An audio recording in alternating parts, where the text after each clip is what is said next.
Chers auditeurs, bonjour. Nous sommes de retour au Parlement européen à Strasbourg avec Virginie Joron. Virginie Joron, vous êtes donc députée Rassemblement national au Parlement à Strasbourg. Et aujourd'hui, c'est l'actualité de la semaine. Et donc, on revient avec vous sur cette émission sur France 2, sur Pfizer, complément d'enquête.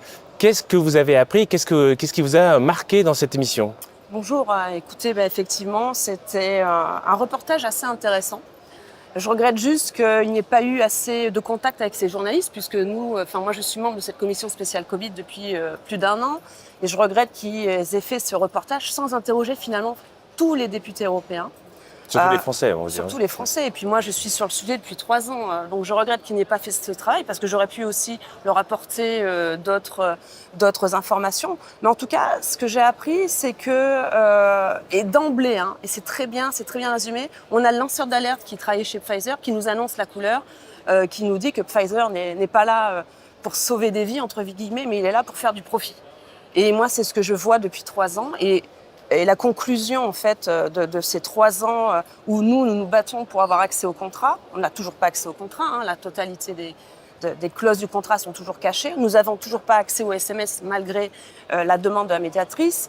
Les réponses de la Commission et surtout de la commissaire Kyriakides qui nous a quand même, fin mars, elle nous a quand même déclaré que Madame van der Leyen n'était pas à l'œuvre en pré-négociation. Donc elle a remis en question même le travail de la Cour des comptes qui déclarait dans son rapport qu'il y avait bien eu des négociations entre Madame van der Leyen et le PDG de Albert Bourla. Donc du coup, on voit bien, et ce reportage le démontre, qu'il y a une fuite de ces deux protagonistes emblématiques et importants de ces contrats, puisqu'on voit bien dans le reportage, même eux n'ont pas réussi à accéder à avoir un témoignage direct auprès de la présidente de la Commission, et aussi de M. Bourla, qui n'a pas voulu venir 2 fois à Bruxelles, mais qui était présent à Davos et qui a aussi fui les questions. C'est vrai qu'on a ces deux séquences assez incroyables où on voit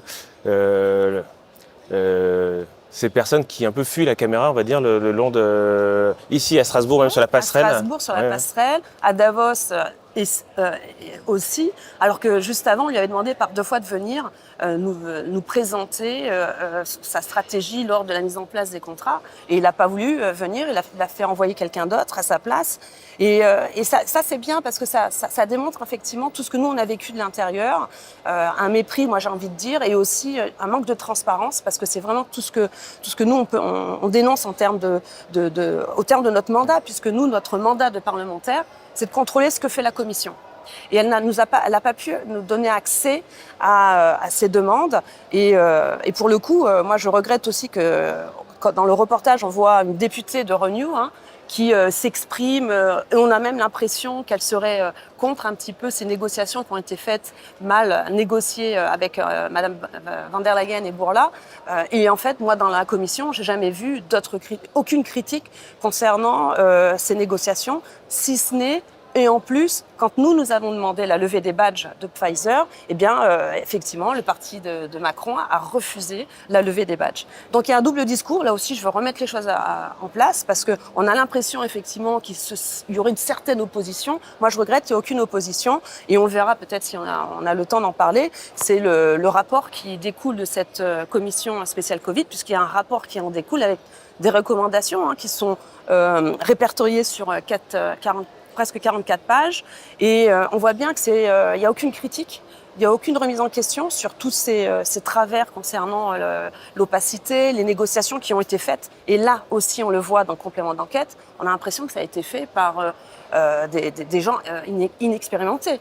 On a Ombringra qui nous explique, qui faisait partie de la team des négociations, que finalement, par rapport à la responsabilité liée en cas d'effet secondaire des laboratoires, elle déclare, et moi ça m'a choquée, elle déclare que comme il n'y avait pas assez d'études, eh bien ça va être, on déclare une irresponsabilité, donc ça sera la charge des États membres. Donc je ne sais pas, mais... donc cette personne, c'était la personne qui représentait la France à la table des négociations, c'est ça? Exactement, parce qu'apparemment, on l'a appris lors d'une commission lors de la commission spéciale Covid, où en plus on nous a interdit d'en parler, parce que on nous interdit de parler de ce qui se passe dans certaines réunions, notamment à huis clos, comme celle-ci. où on avait un représentant de l'ERA, c'est une agence européenne qui s'occupe de la logistique de l'accès aux médicaments et dont l'accès aux vaccins. Eh bien, on a appris qu'effectivement, des négociations étaient en cours. Et on a appris effectivement qu'il y avait une team, dite Team Europe, avec 7 représentants des différents États membres, dont la France, donc j'imagine que c'était cette personne, qui négociait avec la Commission et les laboratoires au nom des autres États membres. Donc ces 7 États membres engagent aussi les 20 autres États membres. Et on voit bien que, très honnêtement, on ne peut pas accepter un contrat aussi déséquilibré. C'est la base d'un contrat, il faut qu'il soit équilibré. On se rend compte dans ce reportage que le prix de la dose... Donc c'est 80 centimes, c'est ça, hein. Ouais, voilà, le coût de la dose, c'est 0,80 centimes. Nous, ils nous l'ont vendu 15,50 € les premières années. Et là, c'est négocié à 19,50 € la dose. On se rend compte qu'il y a eu une commande trop importante en comparaison du nombre de citoyens européens. Je rappelle, au total, 4,6 milliards de doses, dont 2,4 milliards de doses pour Pfizer, pour 445 millions de citoyens européens. Donc c'était très intéressant parce que nous ne l'avons pas vu. Même si le rapport de la Cour des comptes, elle aussi déclare noir sur blanc qu'il y a eu des problèmes dans la mise en œuvre de ces négociations avec, effectivement, ils le disent, des gens qui n'étaient pas experts. Donc là aussi, une commission qui contractualise à hauteur de 71 milliards d'euros avec des gens inexpérimentés, c'est pas dans les intérêts des citoyens européens. On le voit aujourd'hui puisque le seul gagnant dans ces négos, c'est Pfizer. Parce qu'on l'a appris aussi, et ça, complément d'enquête n'en a pas parlé, et malheureusement, parce que c'est aussi important que les gens, il faut qu'ils sachent que dans ces négociations qui sont en cours, ils redemandent à Pfizer, puisqu'il y a un surstock, qu'on étale la commande des doses jusqu'en 2026.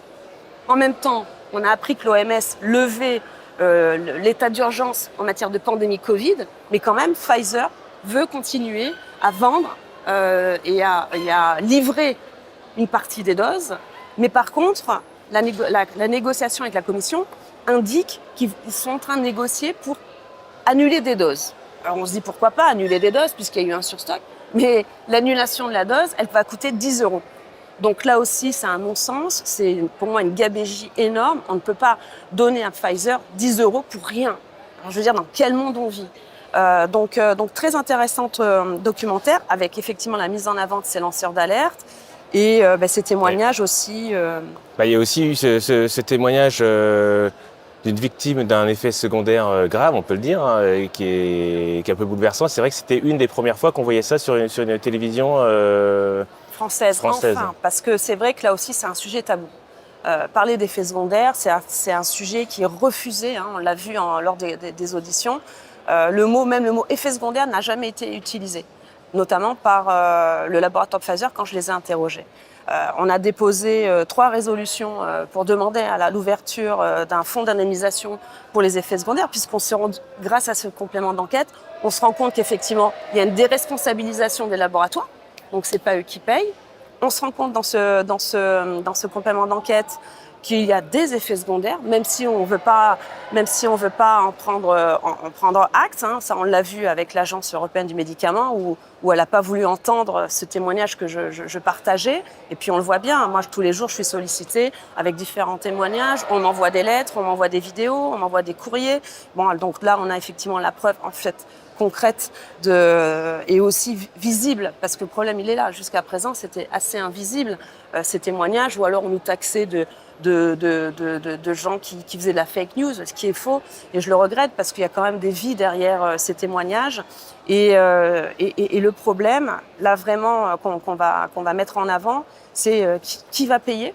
Hein. Moi, je trouve regrettable que ce soit les États membres qui vont devoir prendre en charge ces futures indemnisations. On sait très bien que c'est un parcours très long et du combattant. Et on se rend compte aussi, à l'occasion de cette reportage, c'est qu'à la fin, M. Fischer, il a fallu lui mettre le nez sur le papier, le nez dans les dos, en lui rappelant ce qu'il avait dit il y a plus de 2 ans par rapport aux problèmes de troubles menstruels, où en fait, il veut s'appuyer que sur des études, mais pas sur des témoignages. Donc c'est-à-dire qu'on est médecin, on a un patient qui vient et qui vous dit moi j'ai des problèmes, on ne veut pas en tenir compte, on attend qu'une étude X, Y, Z faite, on ne sait pas sur quels critères, puissent être reconnus pour pouvoir prendre en compte ces témoignages. Donc là aussi, ce décalage, nous, on l'a vu parce que, comme je vous l'ai dit, moi, je répertorie ces témoignages auprès de mon bureau.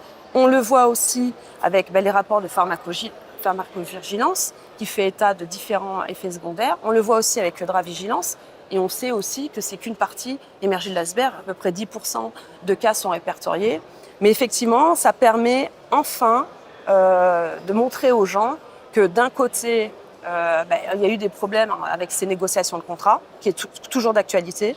Un problème d'effet secondaire où on voit bien que certains n'ont pas voulu en parler sous prétexte qu'il n'y avait pas d'études. Maintenant qu'il y a des études et surtout que maintenant, c'est même l'EMA qui reconnaît qu'il y a bien une relation entre le vaccin et les effets secondaires liés aux troubles menstruels.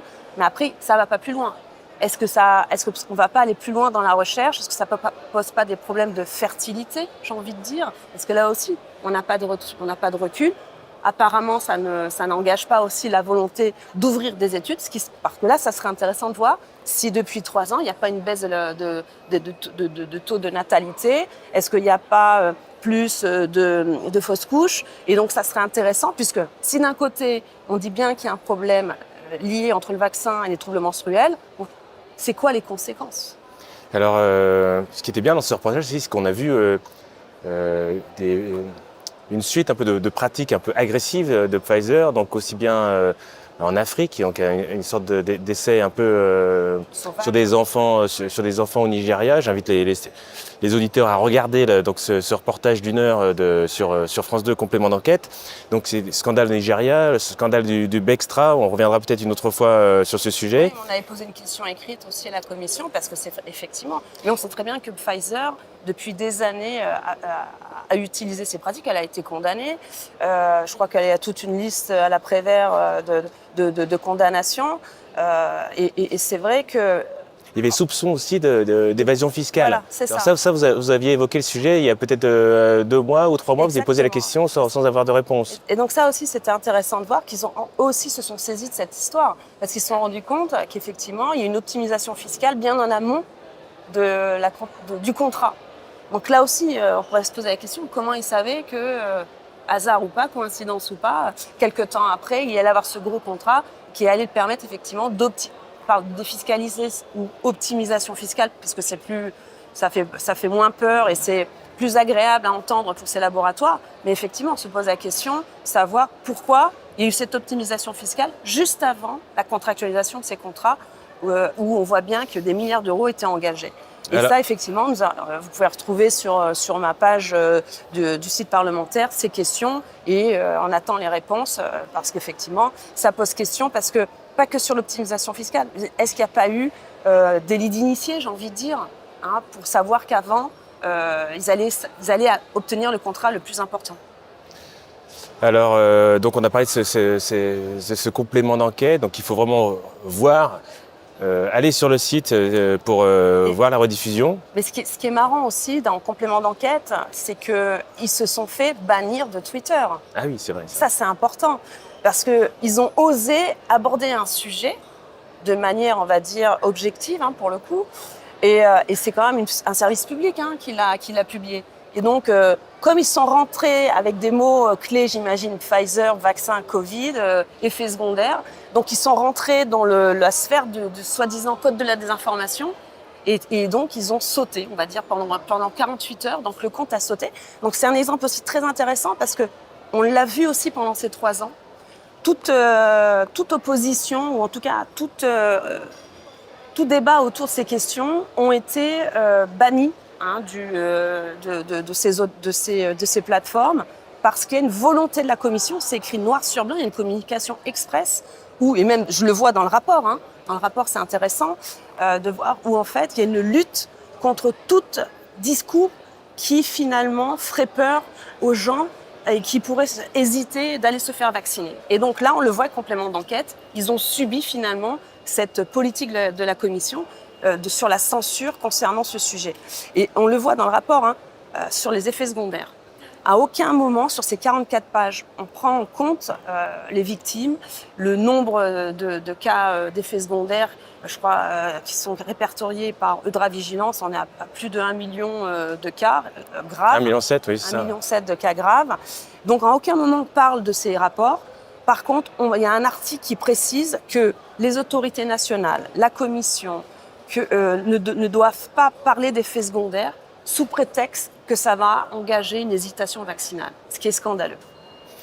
Alors je voulais quand même vous poser la question de ce débat qui a eu lieu donc en début de semaine sur cette question budgétaire d'une certaine manière, en fait, des taux qui remontent et du fait qu'il faudrait peut-être instaurer des nouvelles taxes, ou en tout cas on parle dans les rapports de peut-être que des futurs programmes d'investissement sur les micro-puces, par exemple un des programmes chers à M. Breton, serait remis en cause parce qu'on aurait peut-être plus d'argent. Est-ce que vous avez d'autres informations à ce sujet ? Bon, en tout cas, ce qui est hallucinant, c'est qu'on se rend compte pour les 750 milliards pour le plan de relance, les taux, là aussi, à taux variable, ont été négociés de cette manière. Donc là aussi, on se rend compte que les négociations ont été faites encore par des gens soit inexpérimentés, soit alors de mèche avec le secteur bancaire. Parce qu'on voit bien qu'aujourd'hui, depuis 3 ans, les taux ont bien bougé. D'ailleurs, même Thierry Breton le dit. Juste avant moi, il intervient en plénière. Il indique effectivement qu'il y a un problème, les taux explosent, et donc ça a un impact effectivement sur les taux d'intérêt et du coup sur les enveloppes aussi à dégager. Et en plus, on se rend compte, il faut le rappeler, ces taux, ce prêt, il nous engage jusqu'en 2058. Donc pour nos enfants et certains pour leurs petits-enfants. Donc voilà un petit du coup, vous avez posé une question écrite pour essayer de clarifier en fait quel montant en fait. Là, on va poser une question parce que là aussi, on se pose la question, mais comment se fait-il que des experts, que des gens, parce que c'est comme ça qu'ils se présentent, puissent négocier des contrats aussi importants et finalement pas dans l'intérêt des citoyens européens, parce que c'est notre argent quand même. Cet argent, ce budget, c'est les contribuables, c'est chaque contribuable européen qui contribue à ce budget. Et encore une fois, je le répète, nous, députés européens, c'est notre rôle de contrôler, de vérifier, de poser des questions à la Commission. Eh bien, très bien. Virginie Joron, merci pour cette actualité. Merci très bientôt sur nos réseaux, et surtout partagez cette vidéo et abonnez-vous si vous n'êtes pas encore abonné à la chaîne de Virginie Joron. Merci. Merci.